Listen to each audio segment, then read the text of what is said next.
Doctor BR Ambedkar Konaseema జిల్లా రామచంద్రపురం నియోజకవర్గం K Gangavaram మండలం కోటిపల్లి గ్రామంలో కుమ్మరి సావర దగ్గర గోదావరి ఉద్రిక్త కారణంగా భయాందోళనలో కాలనీ నివాసులు ఎప్పుడు ప్రమాదం జరుగుతుందని ప్రాణాలు గుప్పిట్లో పెట్టుకుని ప్రజలు సహాయం కొరకు ఎదురుచూపులు.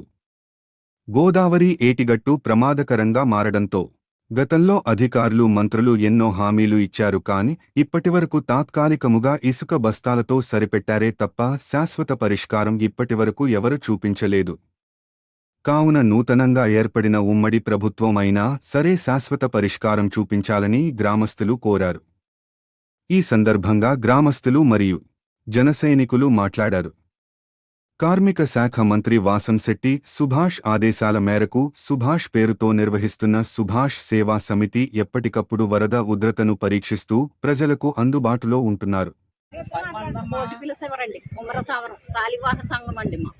మేము గోదావరి ఉన్నాం కానీ మమ్మల్ని ఎవరో పట్టించుకోలేదండి. ఏదో ఏటా ప్రతి సంవత్సరం కొంచెం ఇసుక పోసేసి వెళ్ళిపోతున్నారు, అంతే అయిపోతుంది. మళ్ళా సంవత్సరం వస్తున్నారు, మళ్ళా కొత్త ఇసుక వేసేస్తున్నారు, అంతే అండి అయిపోతుంది. మళ్ళా వచ్చి చూసిన వాళ్ళు ఎవరో లేదండి.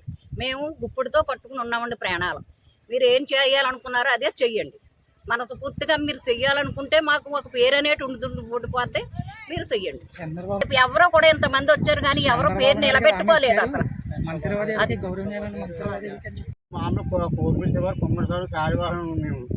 కానీ మాకు కదా 20 సంవత్సరాలు మీ పడే పాటలు చూసి వెళ్ళిపోతున్నారు తప్ప చేసింది ఏమీ లేదు. మీరు దీని గురించి ఇసుక మూటలు వద్దని మేము ఎన్నోసార్లు మొరపెట్టుకున్నాం. కానీ ఈ ఇసుక మూటలు ఈ కర్రలే తప్ప మాకు రెండో చేయట్లేదు.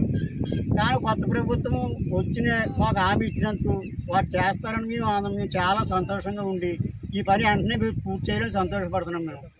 కానీ ఇది వరకు ఏ ప్రభుత్వం చేయలేదు. ఇది మాది కోనసీమ జిల్లా అండి. ఇక్కడ కొడుపులి గ్రామం కీరమూర మండలం కొడుపులి కుమ్మసారం యానం టు జొన్నాడు రోడ్డు అండి ఇది. అయితే గత 20 సంవత్సరాలుగా ఇదే పరిస్థితి నెలకొంటుంది.